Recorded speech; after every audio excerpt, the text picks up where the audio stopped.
What's going on, my boxing brothers and sisters? Another edition of Major Key Monday. Today we got a special guest. You already know we love chopping it up with excellent boxing minds. We try to bring content for the boxing inquisitives and the casuals as well. If you're trying to be someone that's not a casual and interested in learning about boxing, so we have today none other than, of course, the boy Troy Grizzy, partner in crime over here. But then we have the special guest, Mr. Ray McCline, president of Atlantic City Boxing Hall of Fame. How are you doing, brother? I'm doing well. And yourself, my friend? I'm doing well also. Thank you for asking, man. We love to bring intelligent minds like yourself, people that are actually into the boxing game, to give us knowledge and put us up on game, So with that being said, first and foremost, let people know who you are, what got you into boxing. What does it take to become a president of Atlantic City Hall of Fame? Like for boxing, like that's something that if you're somebody that's in boxing right now, like you're interested in the sport as a 13-year-old, like how do you get to that level where Ray McCline's at right now? First and foremost. First of all, let me say thank you to you and Troy for having me on the Major Key Boxing. I really appreciate it. Always appreciative of any platform that I'm able to be on to, obviously discuss who I am, but also what we do here at the Atlantic City Boxing Hall of Fame. It's all our pleasure, brother. It's all our pleasure. To be, I guess, to take it back, I always like to use this narrative. Young kid born and raised on the west side of Chicago that was relocated in 1979 to Atlantic City, which at that point I got introduced to boxing right at the heyday when Atlantic City and the casinos were coming together. My stepfather was from here. My mother relocated here with him, and there I was introduced to the wonderful world of boxing, and I've been in it ever since. I'll be 57 in August, and at about 14 years old, boxing was introduced to me. I had a chance to go to the historic Steel Pier in Atlantic City to see some boxing matches, the old Spectrum in Philadelphia to see, I want to say, Tommy Hearns fighting in one of his early fights on the undercard of Jeff Chandler. And I say those names because there's a few people that fought on those cards and that were involved, like Steve Smoger, referee at the time at the Steel Pier, and Jolton Jeff Chandler, and people like James Broad, who we'll get a chance to speak about as well. And Ernie Bing, who's a local fighter from Atlantic City, who we inducted last year. These guys in the 79, 80, like I said, Tommy Hearns, I had a chance to see these guys. And here it is now, 35 plus years later, I'm the president of Atlantic City Boxing Hall of Fame, and they're being inducted into the Hall of Fame. So, you couldn't make this up, and growing up in Chicago on the West Side, not thinking, and you hear the stories of what happens in Chicago and all the things that go along. You never think that you will ever get to that side to see something like this. So, I pinch myself, but I also know it's from hard work and dedication, and perseverance and putting the work in, and I've had some great mentors that allowed me to get to, help me get to this point. So, and I love to be able, as we go, share the people that touch my lives and the things that I've had a chance to do from 79 to where we are now. Absolutely. Listen, growing up in Chicago, especially during that time, that's tough time, tough upbringing. So I know automatically, like you probably seen the fights and all that, and just understood the science to it, and became a passionate person just because of that. Instead of being in that mindset of, oh, kill somebody. No, you instead it's boxing. Hey, how do we make this? Yeah, no, I feel that. I feel that 1,000%. So yes, we definitely want to dive into the stories, but before we get into that one, because Troy's really good at bringing up the stories, can you just briefly explain, because we're going to be touching on this in a little bit. I know we have a good 45 minutes to an hour with you, so I want to make it as interesting as possible. So first and foremost, explain to the people in the Hall of Fame, to be inducted into the Hall of Fame, right? Can you give us some of the criteria to getting into the Hall of Fame? Okay, because I'm pretty sure that's on most of the people's minds, when they hear somebody in the Hall of Fame. Yeah. Without question. And, there's various boxing Hall of Fames. I mean, you have the Hall of Fame in Conestoga, the International Boxing Hall of Fame, which, they do a great job, 30-some years, they've been at this, inducting some of the greats, nationally and internationally. You have, New York Boxing Hall of Fame, the New Jersey Boxing Hall of Fame, Florida Boxing Hall of Fame, the National Boxing Hall of Fame, the Nevada Boxing Hall of Fame, and, Pennsylvania and so many others. But, about 6 years ago, had the opportunity after visiting, actually, I'm saying 6 years ago, almost 10 years ago, had a chance to visit the New Jersey Boxing Hall of Fame when one of the fighters that I used to train, Virgil Hill, was being inducted.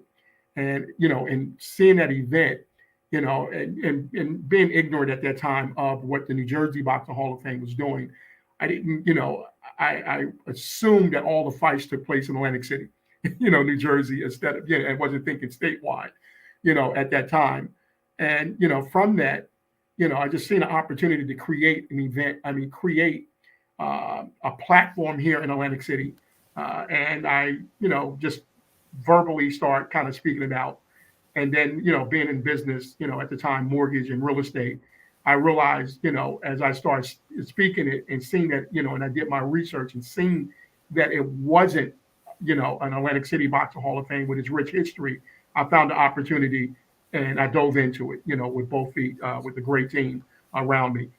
But, and from that, we built the criteria after looking at every Boxing Hall of Fame, looking at, Hall of, the criteria that it took to get into the Major League Boxing Hall of Fame, NFL, hockey, whatever it was, we looked at those criteria, looked at the other Hall of Fames, and came up with our requirements and bylaws that we felt would be reflective of what it would take to be into Atlantic City.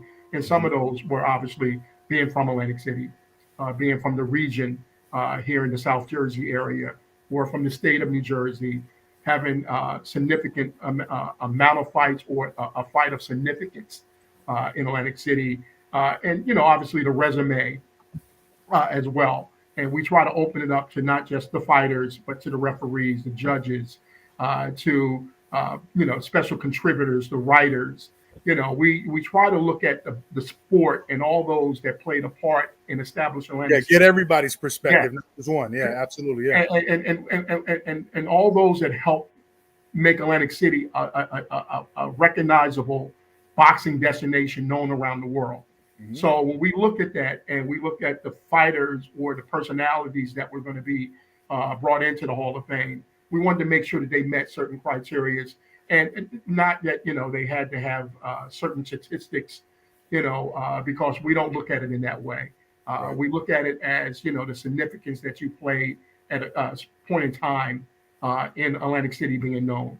So we try to balance the class out with those when our committee look at the potential inductees, and once we do that, then we select our class. And I think every year we've gotten it right. I tell everyone, it's not a matter of if you're going to be into the Atlantic City Boxing Hall of Fame. It's just a matter of when. So everyone's going to be recognized. It's just a matter of when. So no one is ever excluded, and we don't go based on amount of years. You have to be retired 10 years or 5 years. I think our requirements, I don't have the bylaws in front of me. I would say 2 years retired as a professional fighter. And also, again, or you could be active judge or referee, or still active, on as an official in some capacity. But as a fighter, you would have to be retired at least 2 years. Got you. So we're gonna dive a little deeper into that one a little later. I got some more questions, but of course the brother Troy Grizzy has some questions, so we'll pass it off to Troy Grizzy. Here we go. Finally got you, Brother Ray. How are you doing? I'm doing well, my friend. Now, I was going to touch on another title that's next to your name, but I think you pretty much just touched on it. Founder. I understand that a Major spoke to you about being president, but you're also the founder of Yeah. the Hall of Fame. Yeah. Okay, okay. Walk us through that. What was the drive that started you that said, okay, look, I want to take on this endeavor? Because if you look at Atlantic City, it's kind of viewed as the Vegas of the East, right? Mm-hmm. So that's a big deal right there.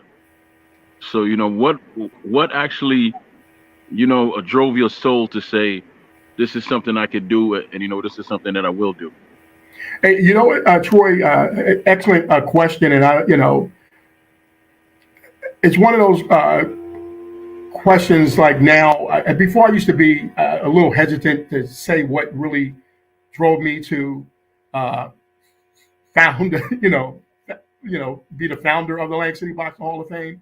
But I'm taking more pride in it now, being a black man, and being one of the only African American presidents or founders of a boxing Hall of Fame that I know of. And I like I said, I take pride in it now. But in 2012, after attending the event up in New Jersey, Boxing Hall of Fame with Virgil Hill, I just seen an opportunity to establish that here in Atlantic City, and that was my mission. And it took me, 2 years from 2012 to 2014 to actually, form the company and build out the bylaws and requirements and all. And then, in 2017, we did our first event, and I had to answer the questions that, I asked myself, why not me? And at that point, I, took on the task with my team. I have a great vice president and partner, Roger Green, who's assisted me, from that point on, once I shared with him and a few other people the direction that I wanted to go. And I've had a great support staff and a team and partners that have really allowed me to kind of put my vision out there and help me bring it to fruition. So again, great question, but I answered it. I asked myself the same question, and then I answered it by saying, "Why not me?" And I'm glad of the work that we've done. And we're definitely being trendsetters in this space, and we look forward to doing even more as we go forward. That's actually a very powerful story. You just said you're a trendsetter. You're not a trendsetter. You're what's called you're in the history books. You're a history maker.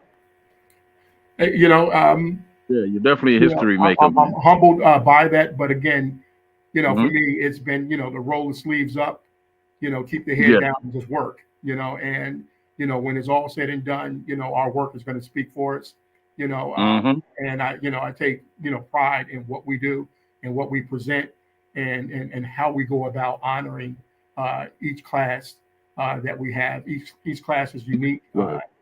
in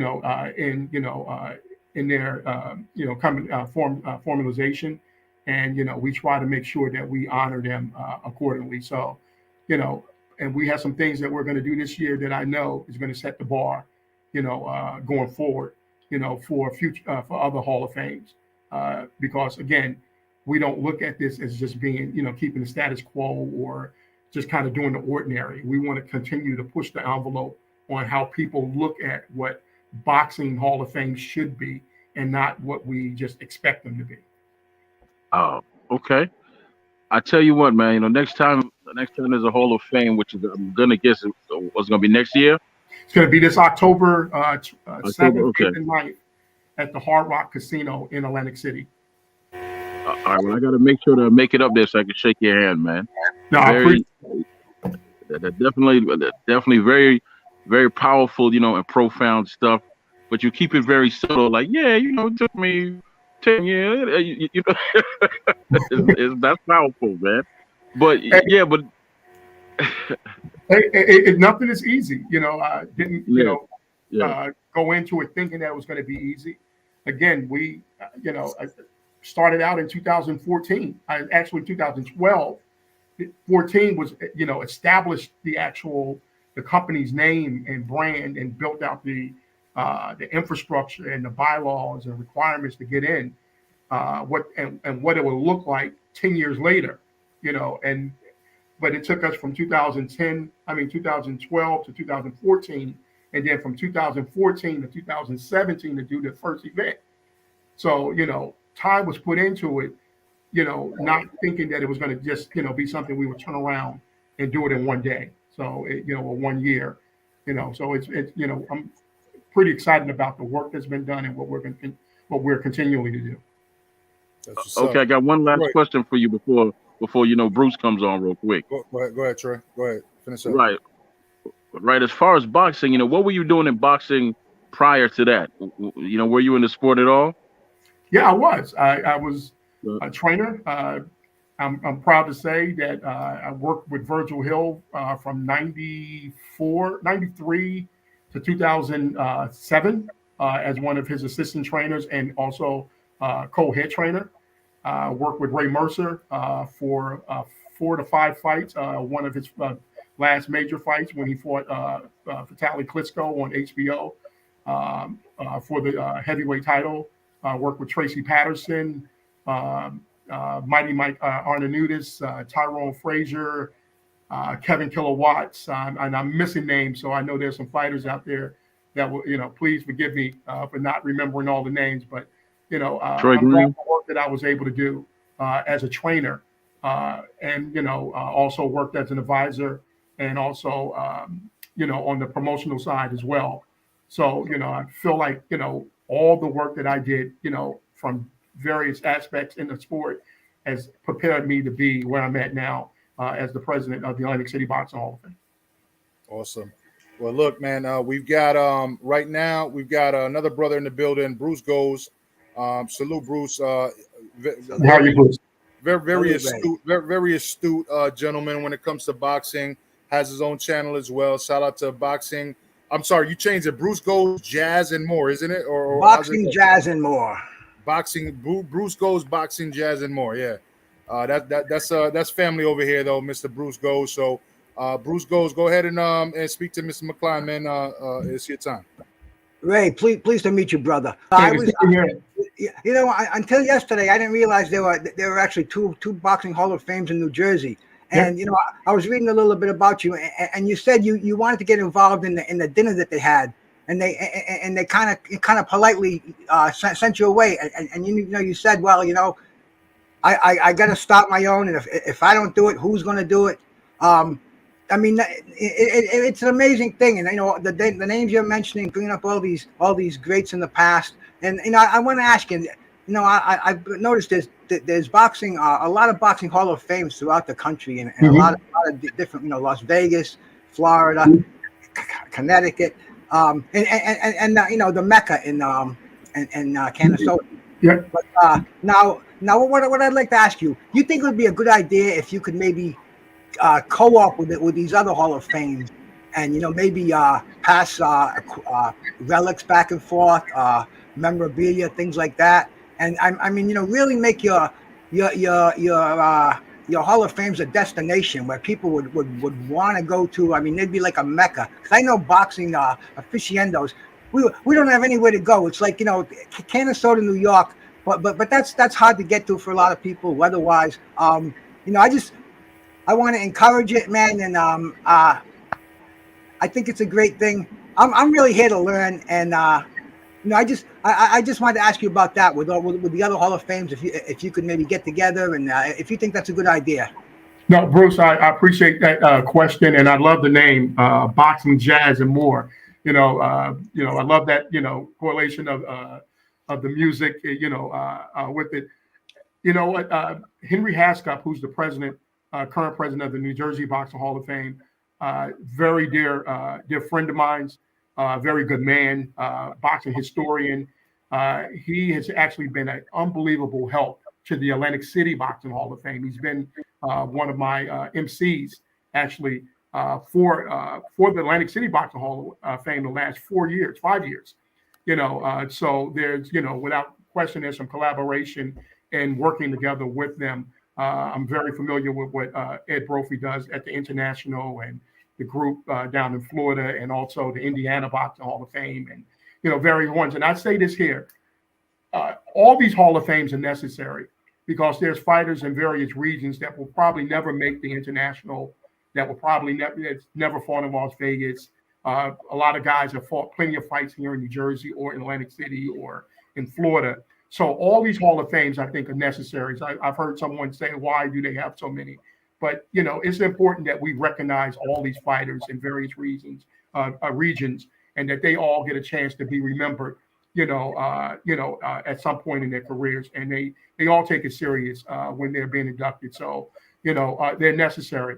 But as far as what the Atlantic City Boxing Hall of Fame is doing, we're in phase 2 of where we are with the Hall of Fame, and phase 3 would definitely be a physical location.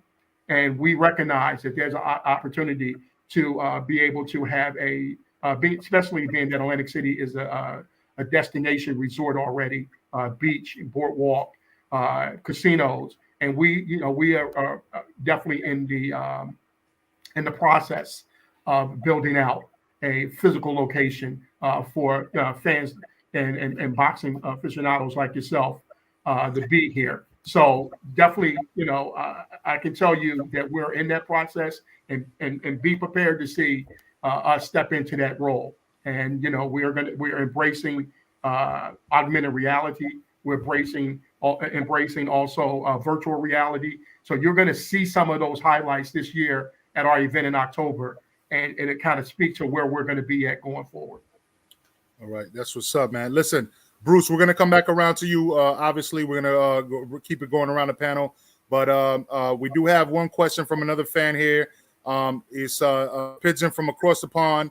Pigeon, go ahead and ask your question, brother. You know what I mean? And then we got to keep it moving, though. Keep the panel open for everybody else, all right? But I wanted to let you get your question on, so go ahead and ask the brother a question, man. Yeah, man. Like, I just think it's amazing about Virgil Hill, bro. What's your best story of him? Oh man, this like you made my night saying that. I hear the accent, and what part? Where are you from across the pond? I'm from Birmingham in the UK, but Virgil Hill was a massive. I was a fan of him in terms of his boxing style. I know he lost to Roy Jones Jr. and I know he had his ins and outs and everything, but I thought Virgil Hill was an excellent boxer. And I've only come in here to ask you a question. Like, oh man, did you train with him then, or did you do work with him on the pads and stuff like that? Yes, I did. And actually, we were in the UK. We were in London. Actually, Virgil fought on the undercard in 93, 94. Hopefully I got my years right. It was the year that Frank Bruno won the heavyweight title against Oliver McCall at Wembley. Virgil fought on the undercard. We fought Drake Thazzy there at Wembley Stadium. So that was my first international trip with Virgil when we fought over in the UK at Wembley. Unbelievable experience. It was a tough fight for us. We won 12 rounds. But Drake Thazzy was a rough and rugged opponent for us that evening. But it was it was a victorious night for us. It was a historic night because it was the night that Frank Bruno won the heavyweight title against Oliver McCall. So I remember that fight. Glad to be a part of that week. Yeah, I remember the whole undercard as well. It was amazing. I had to ask you that question because it's one of those things that I never really get to speak about Virgil Hill much. So great man. Pigeon, I trusted you and you did a good job. So you know what? I gotta put you in the back. I gotta put you in the background because we have other people coming on. But I trusted him and he did a good job. So shout out to Pigeon. He wasn't a troll today. Okay. Shout out to Pigeon.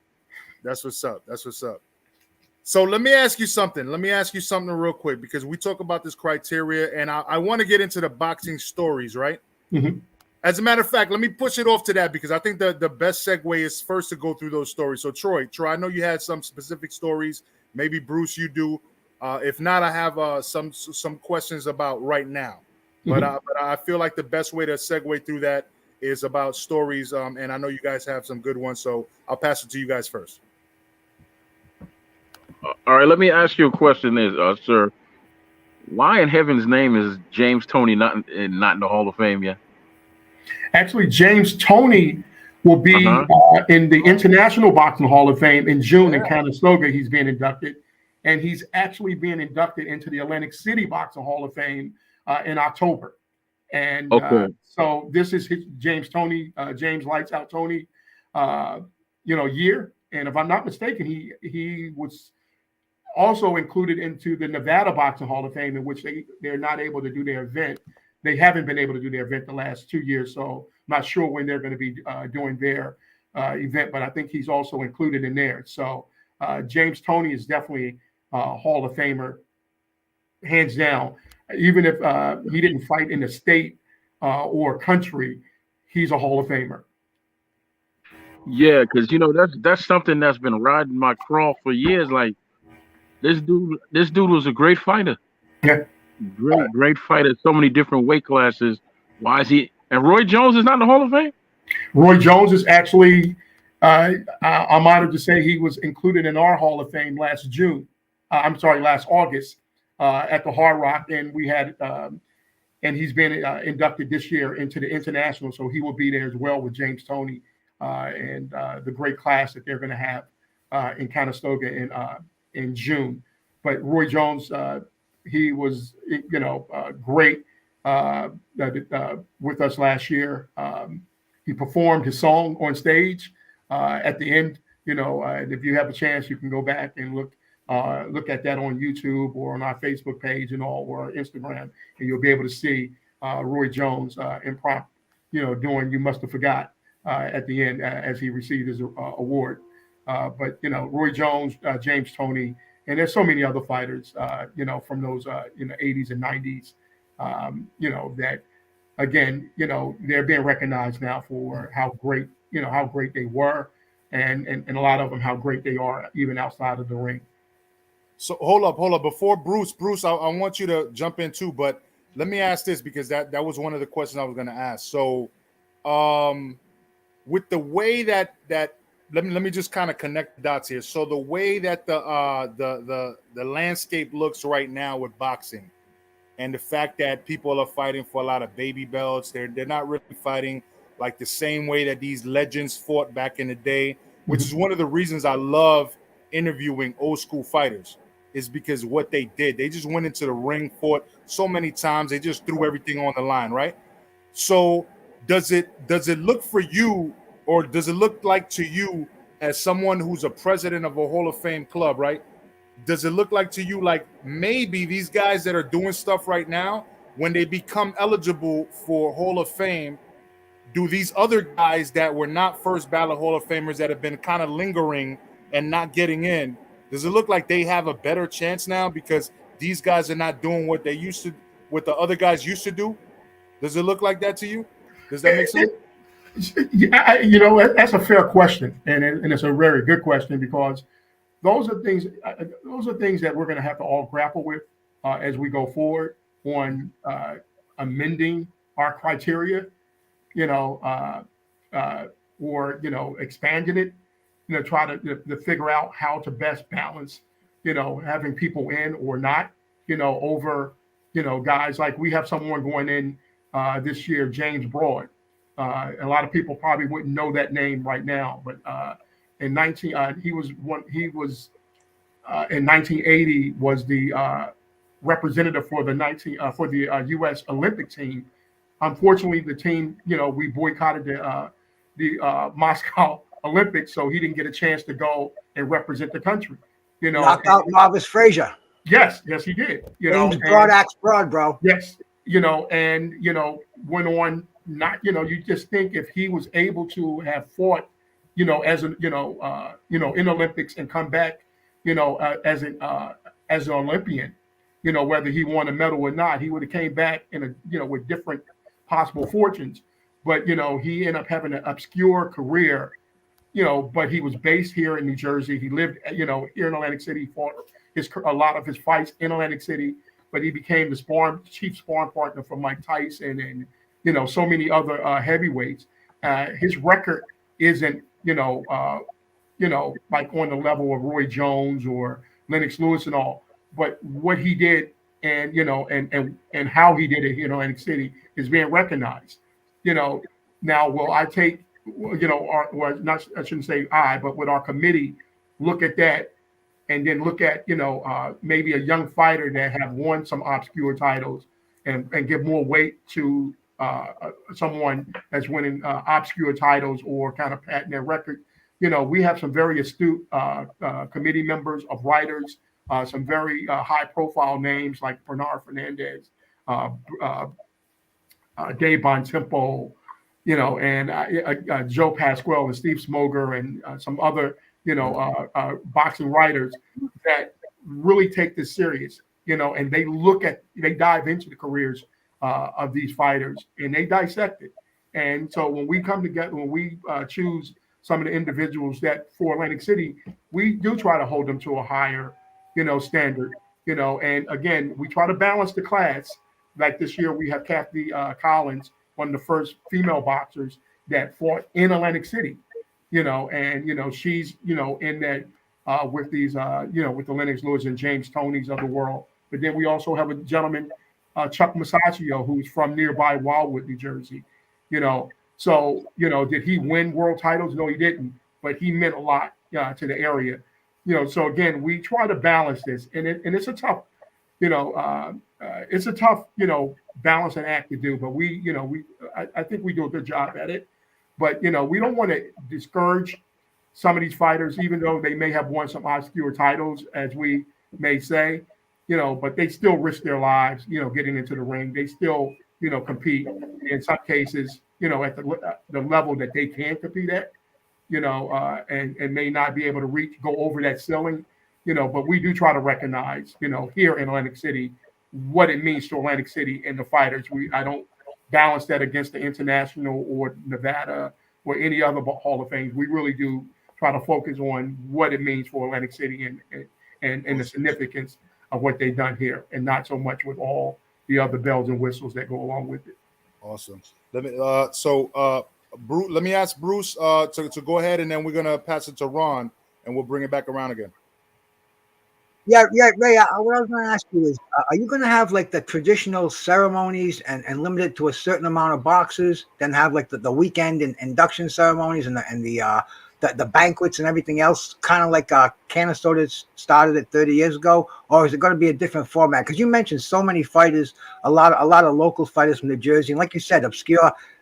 Very few people heard of some of these fighters, but yet we know they're all champions. So is it going to be maybe a local induction, and then maybe I don't know, man. How's it going to go down? Great. Again, I love the questions. This is our 6th year. We started out at the historic Claridge Hotel, which, if you're familiar with Atlantic City, it's one of the original hotels and also one of the original casinos in Atlantic City. And if you follow Atlantic City's history, you know that the Atlantic City is the original Monopoly board. And when you played Monopoly, you played, you wanted to get the Boardwalk or Park Place or Atlantic Avenue. And Claridge sits on Park Place. And, we found it fitting to do our first few years there at the Claridge Hotel, which is a historic place. And we've grown to get to the Hard Rock. And I say that because our approach has been an awards show type of presentation. Our event is not a banquet. We do more like an awards show. We look at elements as the Grammys or the ESPYs, the Academy Awards. And if you go back and you look at our event, you will see those elements in it. We have live band, we have live presentation of dance. We put various elements into it that it's not just a banquet and you're sitting around a table just talking and eating. It is literally an awards show setting and red carpet. And it is a weekend. We have a fan experience. This year, we're working on an actual live professional fight that's going to probably be a part of it this weekend as well. So again, each year we kind of do various things that are a little different. We never do the same thing over. And each year we feel that we've been successful. Bernard Hopkins, Roberto Duran, last year Felix Trinidad. we've had greats here, and each year, Michael Spinks, they all come back, and they all say they've enjoyed it because we embrace the city. We embrace that it is, Atlantic City and the boardwalk. We embrace that it's the casino. We embrace that it's the ocean there, and we try to build all of what we do around those elements as well. Definitely looking forward to that, brother. I look forward to seeing you here. Bring the podcast. We want to have you guys here to be able to broadcast from our event this year. I'll bring that. I'll bring the Toka too with me too, bro. Yeah. You see, you got him with his medical license out, man. Ray, you got to watch out with Bruce, man. Hey, I was getting ready to say a few. I was getting ready to say a few names of boxers that will probably, join them. I've talked to a few. Moving into the cannabis business Absolutely. They probably got their own little yards out there in Cali and all that. Listen, man. So we're gonna introduce Ronald Finkley. Obviously a legend around these YouTube streets. He's been around. He goes on everybody's channel. Everybody knows him. What's going on, Ronald? How you doing, brother? How you doing today, Major Key Boxing? Man, this is like a hit home interview, like literally hit home. I'm from Atlantic City. I haven't been home in like 20 years. Wow. I was wondering if you knew Art Vines, the hockey player, black hockey player. Yes. That's my cousin, like my second cousin, I believe, because that's my father's son. Wow. Actually, there's a movement right now to try to name the ice skating ring that's in Atlantic City. They want to change that and name it, after your uncle Art. Wow, that's amazing, man. I haven't seen him in like a long time. But are you familiar with Lavender Johnson and John Brown, the two title holders from Atlantic City? Yes, I am. Actually, interesting. Lavender was one of our original in our inaugural class in 2017, along with his father, Bill Johnson. But I grew up with Lavender's brothers, Craig and Cade Johnson. One of the fighters I forgot to mention that I also worked with was John Eastern Beast Brown. Actually, I worked with him when he fought his second world title rematch against Steve Forbes on Showtime. But Lavender Johnson was something special. I've watched him come up as a young man in the amateur, to ascend to become a world champion, and unfortunately lose his life defending his title. But I'm very close friends with his brothers. We speak, often, and his father has been a mentor to me in my career as well. Thank you, sir. It's an honor to meet you, and it's good to know that Atlantic City is thriving, and because it's an historical place for boxing, so that's a perfect outlet that you are like champion to make sure that it's still known as a boxing capital, and I appreciate that, man. I appreciate it, and again, we're working hard, the team, and if you give me a chance again to mention my team, Rod Green, who's my vice president, Angela Crockett, who's our communication director, and Jay Torres does all of our graphics and website, and so many other names, Rob Scott and Mark Abrams, and and again, as we go, I'm going to have to jot these names down so I don't miss any members of our team. But everyone, it's a collective effort. So I appreciate when I get the accolades, but I want to make sure that everyone knows it's a team effort. And it's not just one person that's doing this. Well, I hope I could get a chance to get the information from Mr. Major Key Boxing, because he does great interviews, and this is, to me, is like, it's excellent. So I would like to know like your Instagram or however I can follow you to make sure that I can see all of that. You know what I'm saying? And share it. We always shout out to Troy Grizzy. You know what I'm saying? This is a team effort over here, to be honest with you. But when it comes down to it, we always ask the guests to go ahead and plug wherever you can find them at the end. And absolutely, we're going to have Ray McCline tell you where you can follow him and support him in any efforts that he has at the end of the show. You know what I mean? Hey, Ron, thank you. And it's real simple, ACBHOF, Atlantic City Boxing Hall of Fame.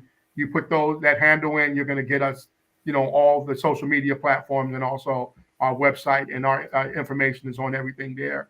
And looking forward to hopefully seeing you back in Atlantic City soon. So I might have it because I did see that you guys were I think I saw something on my Facebook until it got hacked, but I saw something saying like about John Brown being abducted like maybe 5 or 6 months ago. Yep. So if you see some like a link that says that Ronald Finkley loves pigeon, then you know it's not his. Don't click on that link because that's pigeon, right? Okay. Oh, got you. Shout out to Pigeon. He was the one that was here earlier asking the question. You know. I appreciate it, Mr. Ray McCline. I ain't gonna take up no more of your time. I'm glad that I got to like hear your voice and find out that boxing is still blossoming even in Atlantic City, man. Yes, it is. Yes, it is. Thank you. No doubt. Thank you. Oh, my bad. Salute, Mr. Fink. All right, Bruce, go. Troy, you want to continue? Because I do have some questions now because we only got about 18 minutes left, and I wanted to really chime down on the whole Hall of Fame thing. I got you. Actually, I got two, but they're very short questions. Now, go ahead. Now, yeah, Ray, you said you used to be an advisor.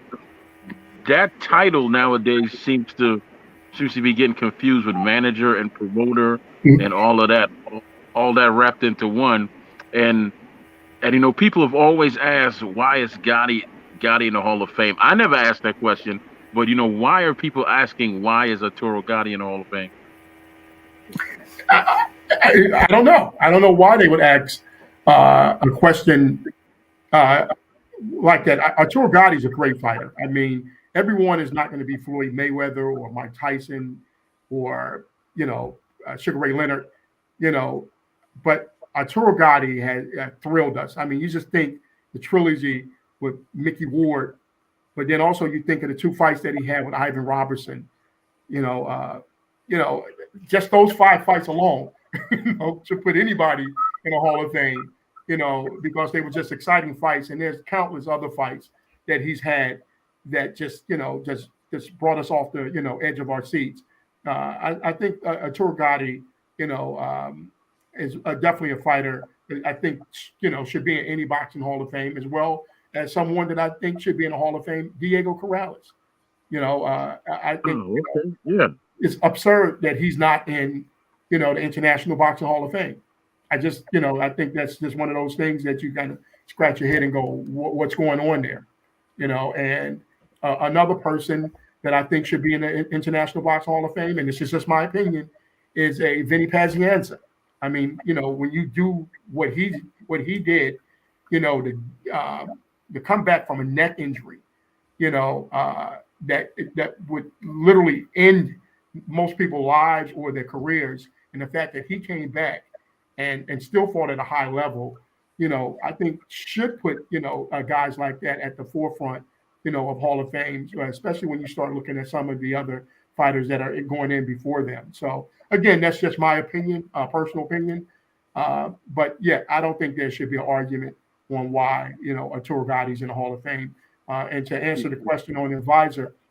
Right. But before you answer that, I want to say something, right? Back in the 80s, of course, there was a basketball player, Dominique Wilkins, right? Mm-hmm. And he had the title of being the highlight reel, right? That's what I call Gotti for boxing. He was a highlight reel. Yes, he was.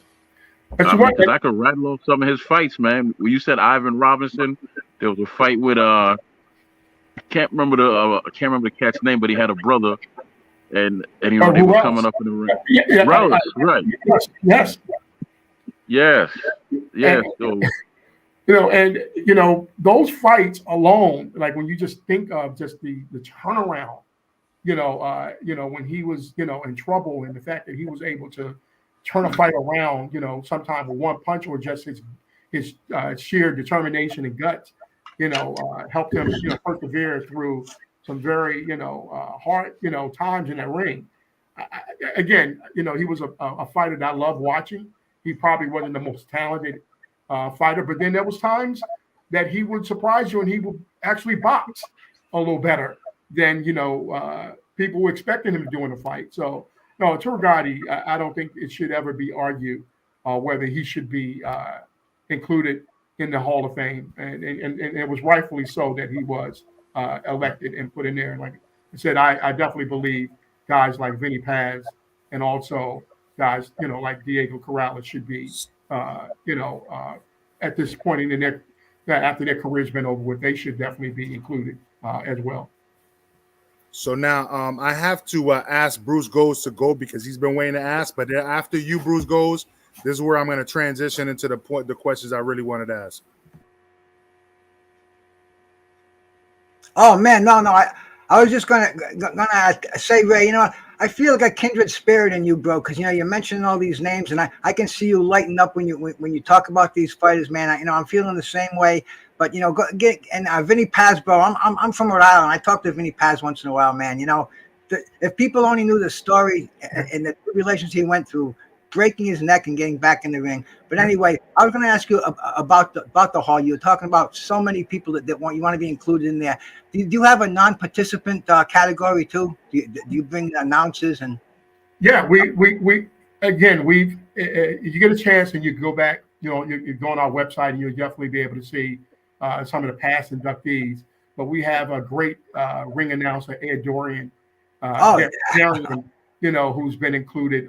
We have, this year, Kathy Duva is going in, but also Lynn Carter, one of the first African-American female judges in Atlantic City, and countless other people. We have Dr. Dominique Coletta, who was the chief official during the 90s, for Atlantic City boxing, 90s, 2000, early 2000. And just so many other people. I mean, we have Harold Letterman going this year, and I don't have all the names in front of me. I'm just trying to rattle off from the top of my head here. But we definitely try to make sure that we cover everyone that's been involved in boxing in Atlantic City, not just fighters and trainers, and promoters and managers, but again, executives.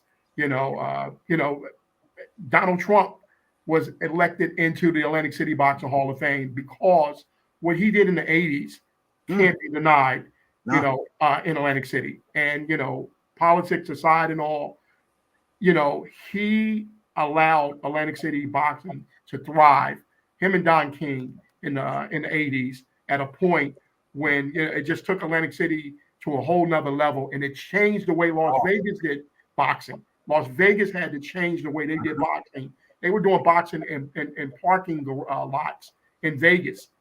When Atlantic City came and started doing them in Boardwalk Hall on HBO and pay-per-view with the big mega fights, Las Vegas had to go and change the way that they did boxing. And then you start seeing the bigger arenas built on all the major casinos because they realized Atlantic City was doing something a little different here. So again, and that was, that kudos to Donald Trump at that time for doing it. A wild time, brother. A wild time. So I wanna transition this and start asking you about this before we wrap it up. So talking about now, right? Let's say certain people were to stop boxing right now. Do you see anyone that stops their boxing right now and is already in the Hall of Fame? Because there's questions about who. I don't want to throw names out there. I want you, as the president of the Boxing Hall of Fame, to tell me who you think might be in the Boxing Hall of Fame if they were to retire right now. Right now, wow. Right now. I would say a Terrence Crawford. I will say truthfully, someone that I think, a young fighter that I think is going to, if his career, it's hard to say right now because these guys are getting ready to start hitting their peak. But it's Shakur Stevenson, I think. No, I mean right. I mean right now. I mean because we can lead into that question next. So Terrence Crawford was one, right? You said Terrence Crawford. Terrence Crawford right now. Do you not think of Canelo Alvarez? No, without question, Canelo. Okay. Canelo was done right now with the Hall of Fame. And it's hard to say because I'm not thinking of, that's not a question that's normal.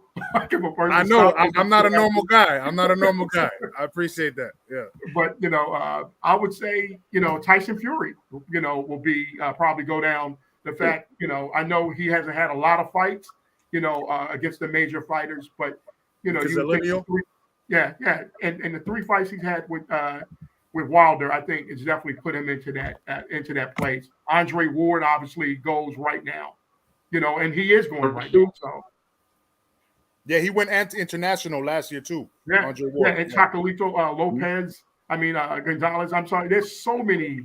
Wow, it's hard to say because some of these guys are still fighting right now, so you don't want to take them out of it and say, right now. But there's some future Hall of Famers that we're looking at in our midst right now in this era. What about Richard Shields? What's that? Shields. Oh, Shields. yeah, Clarissa Shields, hands down, and Serrano. I think I was about to ask that too. Serrano. Yeah, Okay. Serrano, hands down. I think they're going to be in the Hall of Fame. That's a good question. I wouldn't. It's hard to kind of say for a person to stop boxing and then put them in the Hall of Fame. Well, but the reason I brought that question, because we're in the YouTube boxing community, we're in these streets, and a lot of people, say that these guys are bums, and it's like they're fighting bums, and it's like no, first and foremost, these guys are boxers. They're not bums. They're boxing. They're putting their life on the line every day. They're not bums. But at the end of the day, you got a lot of people just because they don't like a person, they want to fanboy for other people. They want to say this, but immediately, if you were to take somebody out of the equation, for example, you had Diego Corrales, died in a motorcycle. You had Pernell Whitaker. Yeah. Not Pernell Whitaker. I'm sorry, Paul Williams. I said Pernell Whitaker. Paul Williams, got hurt, in a wheelchair. Look at these folks that were legends in the making, and then just suddenly their career stopped, right? Yeah, and to address the whole scenario that where we are in this generation of boxing, like you said, there's my old mentor Mike Hall used to say, you're only as famous as your last fight, right. And that really that is truthfully where boxing is. People forget, once you lose or once you don't look good. You have a kid that just fought last week, Cobra, and you can talk a lot about how, what you're going to do, but you still have to perform because people will forget, and the next fight, if you're not able to compete at the level that they seen you the previous fight, they're going to move on to the next person, and that's just the era that we live in. But, I learned this from a great fighter like Tracy Patterson. He's always say, especially during training, when smart partners were getting the best of them, he's like, hey, this is a long camp, and let's see if they can endure, and let's see where they are by the end of this. When young smart partners would get the best of them early, he was just, be methodical about his approach. And by the end of the training camp, they realized why he was a world champion and why he was established to where he was. So the perseverance and endurance will always win out. And I think sometimes, some of these guys are going to be challenged mentally because they look at themselves sometimes a little higher than they ought to early. But let's see where they end up when it gets a little hot, or if they lose and they have to come back and reinvent themselves or kind of recalibrate themselves. So this is a different era in boxing, without question, because it's the lines have been blurred between celebrity, boxing, as we like to call it, as they're calling it now, and what we see as purists, in the sport. And it's again, the lines are being blurred with what's being forced for us to accept, in this sport sometimes. Absolutely. We only have like Troy, let me do this. Bruce goes.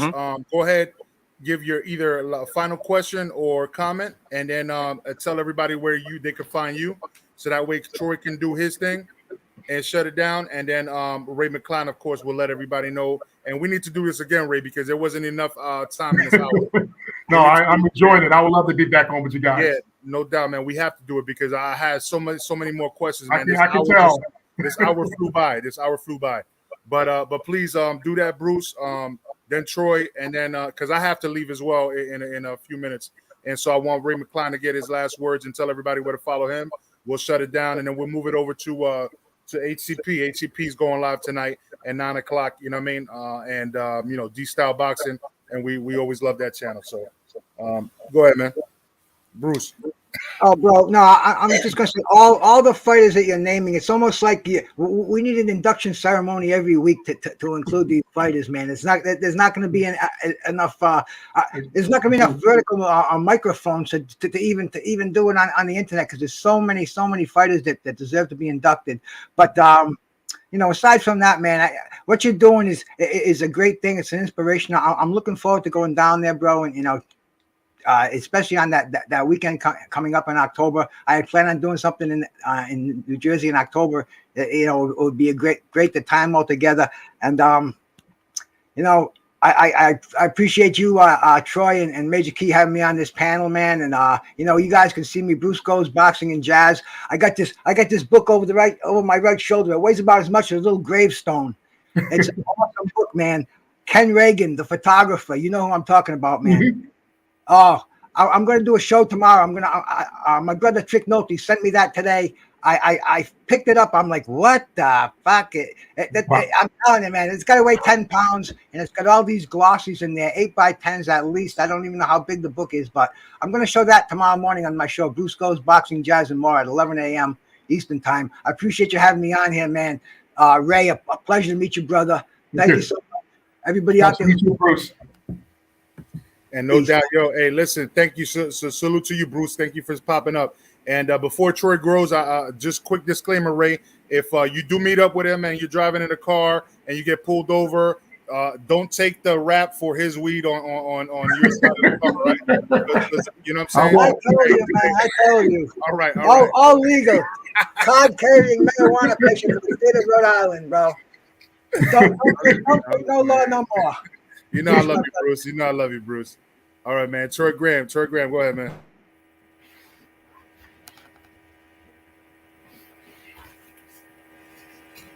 Troy, you with us or you fell asleep already?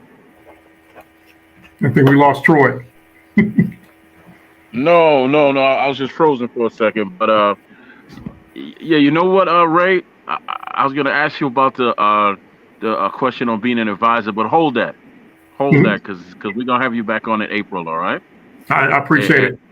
Yeah, you know, this way you don't have to rush. You give a detailed response. Listen, I was serious about what I said about, you know, that you're a history maker. And I got a lot of respect for you, man. I am going to shake your hand when I meet you.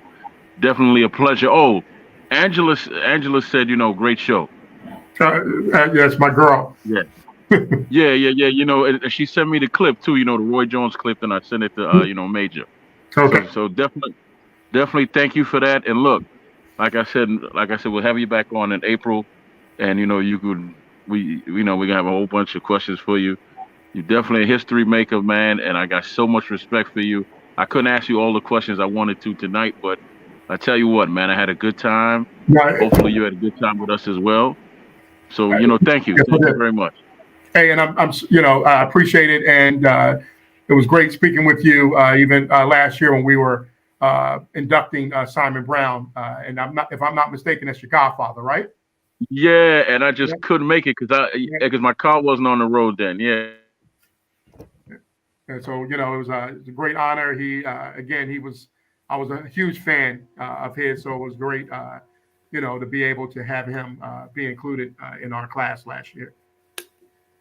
Well, before you leave, Ray, let everybody know where to follow you also, because it's important that people know where to follow you to kind of watch your works and keep in tune, so that way they don't lose focus, so we don't have to always introduce you as to who you are, right?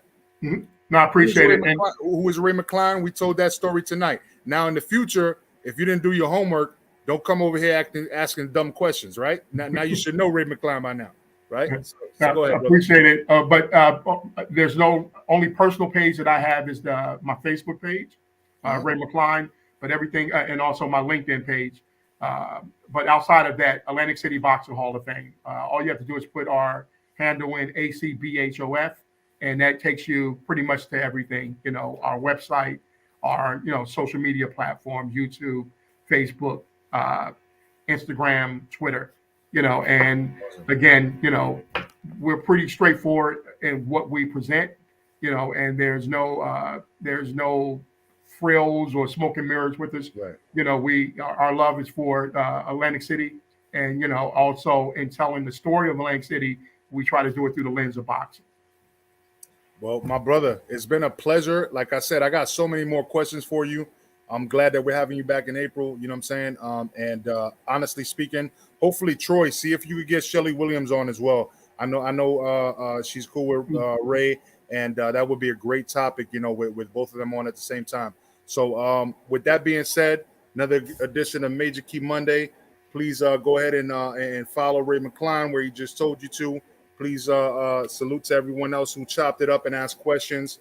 And, I have to be out, but hey, I love you guys. This is all for my boxing brothers and sisters. Salute. Peace. I thank you. Appreciate you guys.